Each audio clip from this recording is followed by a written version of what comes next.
कंगना रनावत जी चूँकि एमपी बन चुकी हैं और पार्लियामेंट के प्रिविलेजेस भी हैं। अगर पार्लियामेंट चाहे तो उसको अपने हिसाब से भी इस मैटर को संसद में बुलाकर इसको टैकल्स कर सकती है, क्योंकि काफ़ी गंभीर मामला है। किसी भी संसद को इस तरह से पब्लिकली उसको उसके ऑफिस को मिसयूज़ किया गया है। साथ ही साथ क्योंकि मैंने सुना था कि उसने जब थप्पड़ मारा था तो कुछ गंदे शब्दों का ही प्रयोग किया गया था। तो ऐसी स्थिति में 499 जो डिफेमेशन का अपराध है ये भी बनता है। देश की जानी मानी अभिनेत्री और मौजूदा सांसद जो कि अब सांसद बन चुकी हैं कंगना रनौत के ऊपर चंडीगढ़ एयरपोर्ट पर एक महिला सिक्योरिटी गार्ड ने उनको थप्पड़ मार दिया और इस दौरान गाली गलौज करने का भी आरोप जो है वो कंगना रनौत की ओर से लगाया गया है।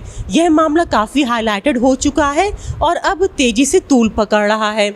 यही हम आपको जानकारी देने के लिए आ गए हैं कि आखिर इस तरह के मामले जब होते हैं, जब किसी उच्च पद पे बैठे अधिकारी के साथ ऐसा कुछ होता है तो हमारा देश का कानून क्या कहता है और किस तरह की कार्रवाई ऐसे मामलों पर होती है, यही जानने के लिए आज हम आ गए हैं लखनऊ विश्वविद्यालय के जो दूसरा कैंपस है यानी न्यू कैंपस के लॉ फैकल्टी के डायरेक्टर डॉक्टर राकेश कुमार सिंह के पास और उनसे जानते हैं इसकी पूरी जानकारी।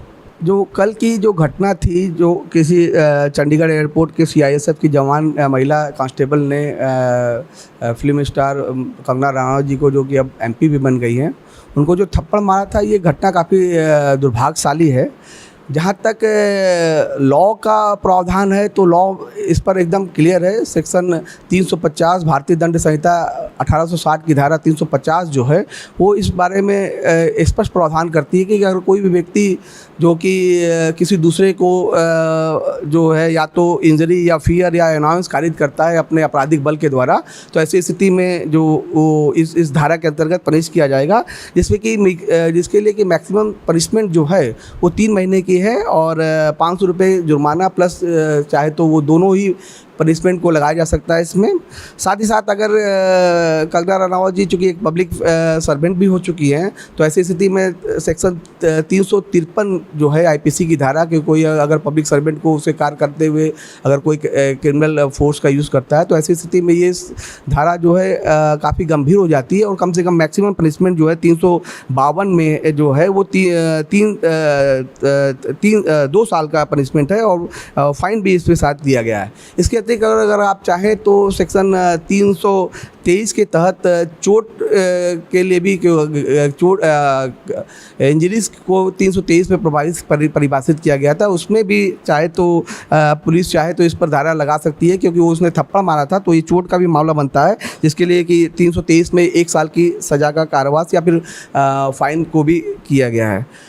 चूँकि एक दूसरे पहलू से देखें कि कंगना रनावत जी चूँकि एमपी बन चुकी हैं और पार्लियामेंट के प्रिविलेजेस भी हैं। अगर पार्लियामेंट चाहे तो उसको अपने हिसाब से भी इस मैटर को संसद में बुलाकर इसको टैकल्स कर सकती है, क्योंकि काफ़ी गंभीर मामला है। किसी भी संसद को इस तरह से पब्लिकली उसको उसके ऑफिस को मिसयूज़ किया गया है। साथ ही साथ क्योंकि मैंने सुना था कि उसने जब थप्पड़ मारा था तो कुछ गंदे शब्दों का ही प्रयोग किया गया था। तो ऐसी स्थिति में 499 जो डिफेमेशन का अपराध है ये भी बनता है, जिसके लिए कि अगर कोई व्यक्ति शब्दों के माध्यम से किसी, क्योंकि कंगना रनावत इस बार भारत के नहीं बल्कि दुनिया की बहुत अच्छी एक्ट्रेस हैं और पब्लिक में और पब्लिक डोमेन में उनका काफ़ी नाम है, तो उसकी एक आइडेंटिटी है और काफ़ी रिपूटेड महिला है। अगर आपने शब्दों के माध्यम से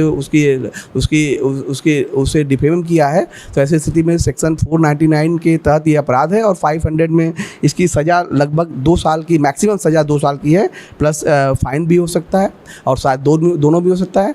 इसके अतिरिक्त अगर हम चाहें देखेंगे तो CISF की अपनी अलग डिसिप्लिनरी कमेटी चाहे तो इस मामले की जाँच करके उसके खिलाफ सस्पेंशन या टर्मिनेशन का भी जो भी आदेश है मैक्सिमम वो कारित कर सकती है। वो मैंने सुना है कि इसको सस्पेंड भी कर दिया गया है, तो जाहिर सी बात है कि सस्पेंशन के बाद इस डिसिप्लिनरी कमेटी जो है ये विचार करेगी कि इसकी सर्विसेज को कंटिन्यू रखनी है कि नहीं रखनी है।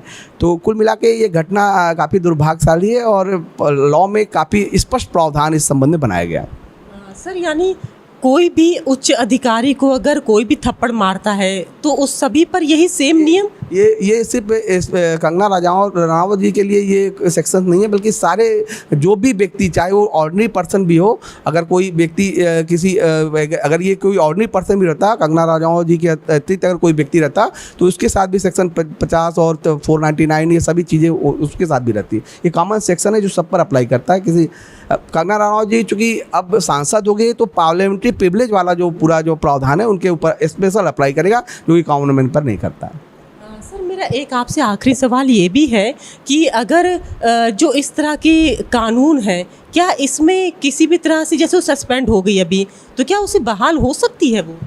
देखिए, चूँकि डिसिप्लिनरी प्रोसीडिंग का अपना एक अलग कार्रवाई होती है। अब चूँकि अब मैंने जहाँ तक सुना है कि एफआईआर भी दर्ज हुआ है, तो अब ये देखना इंटरेस्टिंग होगा कि पुलिस ने 350 में या 323 में किस धारा में उनके खिलाफ एफआईआर दर्ज किया है। तो जिस धारा में एफआईआर दर्ज किया था, उस धारा में जो इन्वेस्टिगेटिव ऑफिसर है वो उस पर पूरी प्रोसीडिंग करेगा और जो एविडेंसेस उसको कलेक्शन करेगा, और उसके बाद ये देखा जाएगा कि किस परिस्थितियों में और कैसे उन्होंने ये चार्जेस जो अपराध किया है, कलेक्शन के बाद ये फाइनल रिपोर्ट पुलिस सबमिट करेगी। उसके बाद ही देखना होगा कि ये कौन सा इनके खिलाफ अपराध बनता है। तो यकीनन डॉक्टर राकेश कुमार सिंह ने बहुत महत्वपूर्ण जानकारी दी है। उन्होंने यह भी बताया कि क्योंकि कंगना रनौत अब सांसद बन चुकी हैं, उनके पास सांसद क्षेत्र में जो कानून होते हैं, जो अधिकार होते हैं, वो भी हैं।